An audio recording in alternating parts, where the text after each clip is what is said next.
against me. ATM card, quickly, quickly. ATM card, any ATM card, take. Once it's left, okay, if you pick your lady, please let your lady sit down, and you just stand behind your lady. You stand behind your lady, let your lady sit down, and you stand behind your lady. Ladies and gentlemen, with me is MC Peteru, who has been doing justice to this amazing event. Quickly.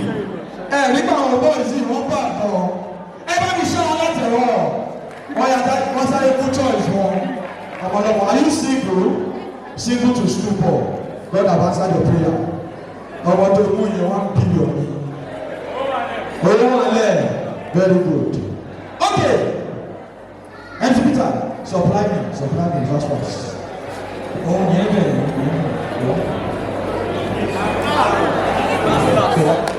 Have it.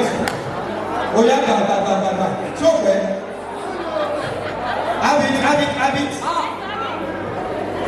Okay. Quickly, you can see that the ladies in your front are having their head there already. All ladies, swap with your team, fast. All men, sit down. Unique band. Mama mi tẹ̀ díẹ̀.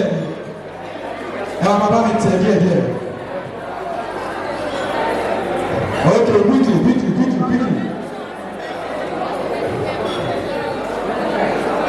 Unique band, ẹ jẹ́ kó máa lọ díẹ̀. Lóní dèbò yìí o, skẹ́ńtẹ́lẹ̀, ẹ̀jọ̀ Roman, skẹ́ńtẹ́lẹ̀. Daddy Kola, quickly, these ladies are going to change this man, and we are going to look at the one with the best belly. Are you with me? So, gentlemen, ẹyọ fìlàrí tí ó wẹ̀.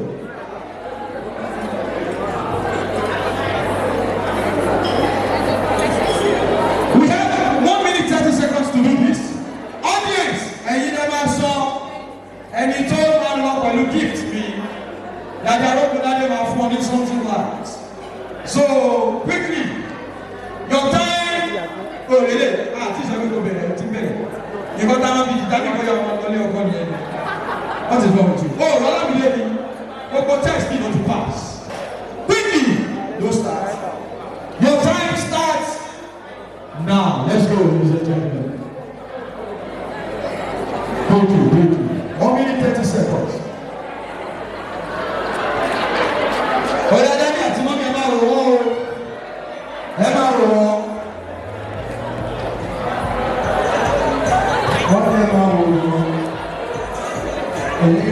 White materials, 1,100.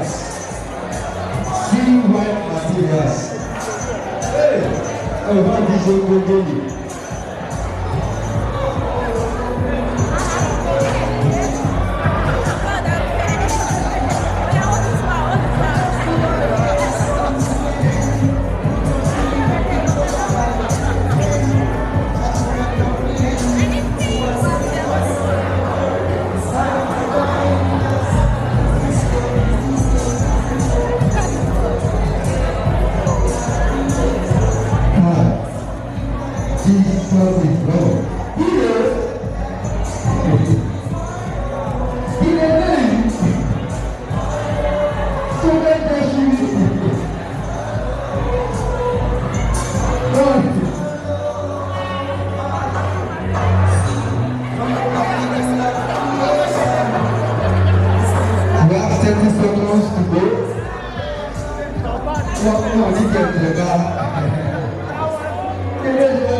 DJ,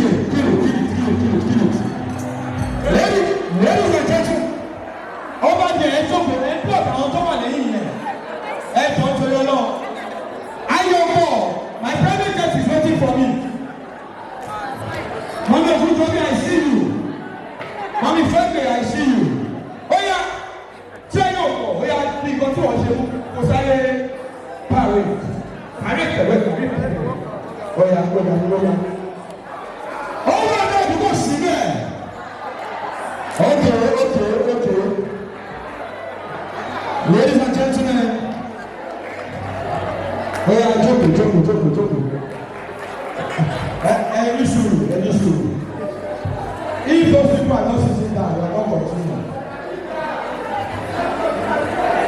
So, ìtẹ̀ bá ń bò fún ẹ máa ní ọmọ àbẹ̀ ìtẹ̀ ìbálà ìfẹ́ máa ní kó jápa ìbọ̀lá ìtọ́ bá dáadáa lẹ́yìn ẹ máa ní ọmọ àbẹ̀ ìtí ọ̀bá ti tẹ̀yìn lọ́mọ ẹ máa tẹ́ kí ni o já ìtẹ̀ bálà ìfẹ́ wà ó yà ìdílé pàdé mi èyí tó ojú ẹ̀tọ́ òdìdé ó wà bẹ́ẹ̀ àdúgbò jọba ó wà bẹ́ẹ̀ àdúgbò jọba àbájọ́ ọlọ́wọ́ bẹ́ẹ̀. Yeah, stand up, gentlemen. Oh my God, touch up man! Oh my God, touch up man! Yeah, jump, chair. Hey, oh my God, touch up man!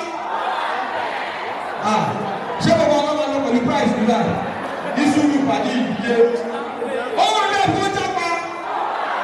Ọ̀la jókòó tiẹ̀. Èdèdè èlòkú èdèdè èdèdè súndèdè. Kí ni orúkọ ọ̀gẹ̀dẹ̀ bẹ́ẹ̀ ṣe sista Agatha?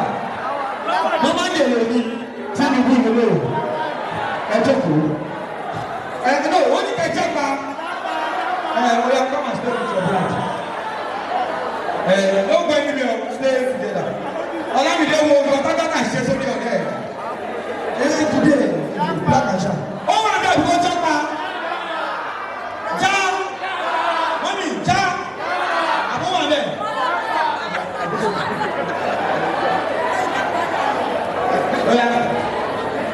Ó wà ní ẹ̀dùn ọjọ́ pa. Ó wà ní ẹ̀dùn ọjọ́ pa. Ó wà ní ẹ̀dùn ọjọ́ pa. So from the stable of the chairman for this level of the game, one is for any presidential chair, applicant of ever. But this one, we are about to have your seats. Have your seats without any time. I'll be doing this with the couple. No, men and ladies, have your seat first.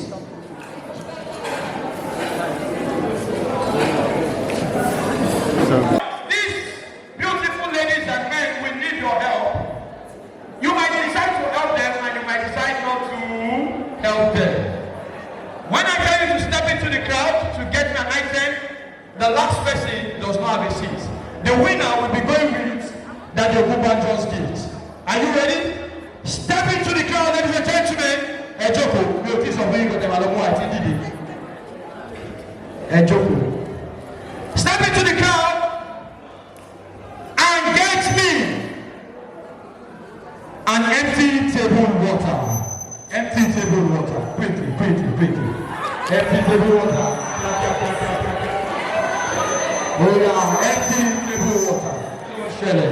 Empty. The last person does not have a seat. Empty table water. Hey, anyone that has water, now. Alright, we drink the bottled water. Sit down, and get me ATM card. Quickly. ATM card. Any ATM card. Take. One seat left. Obìnrin méjì ti jáde nìyẹn o. Ẹ jẹ́ kí mo ẹlòmíì lè mú driver license wá bẹ́ẹ̀ yẹn. Open ni wọ́n tún mú wá. FCMP kò ní ní pé step into the crowd, sit down. Get me the pin to the ATM card. Ta ló máa fún yín pin ẹ̀fọ́ náà nígbà yẹn? Ta ló máa fún yín pin? Ẹ̀fọ́ ẹ̀fọ́ àwọn ní fún yín pin. Fake pin wọ́n fún mi. Fake pin wọ́n fún ẹ. Ṣé POS náà fún àbí bàtà sáré text? Oya, who is here? Paddy, I'm going to point in. Show go. Oya, sit down one time. Step into the crowd and get me a man's belt. Oya, go pick up the one. A man's belt. Down. Ayoko. Man's belt. Peter.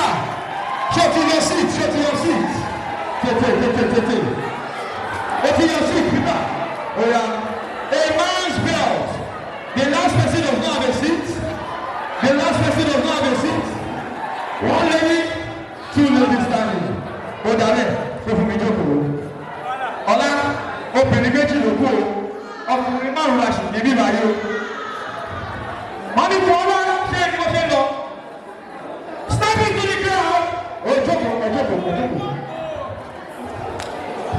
Mo jí tó fún mi, I believe in you, you can do it. Ọlá bìlú ìdílé. Stepping to the ground and get me 1,000 naira note. 1,000 naira note.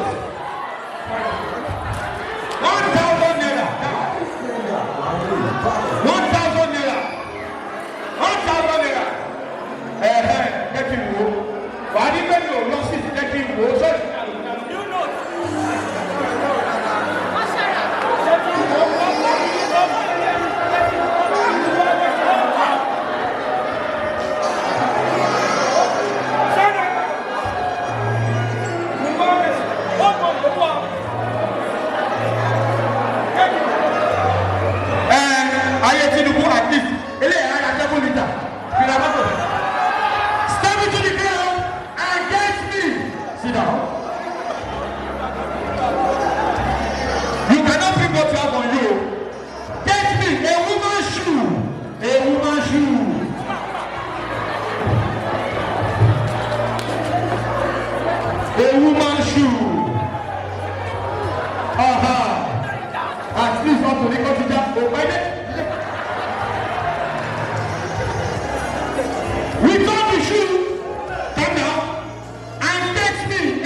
jíṣẹ́ ní tiwọn òkè gbogbo ẹ̀ ń lọ létò létò.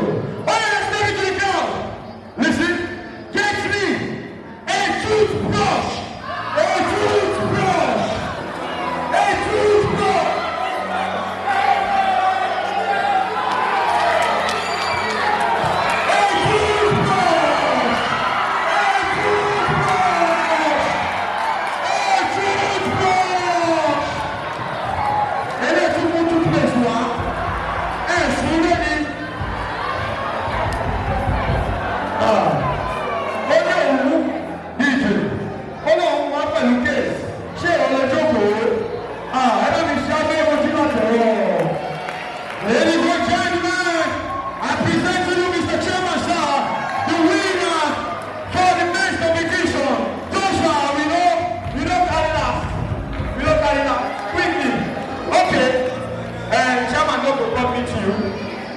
Go chairman, this chairman, because the chairman was on the supply to chairman, I'm paying for that bill.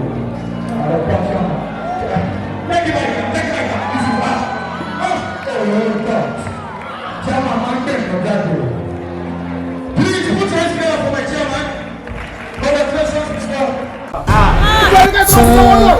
Onírúurú sinimá Yorùbá nípa ẹwà àṣà Yorùbá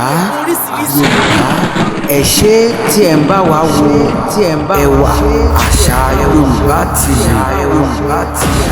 ẹ subscribe síbẹ̀.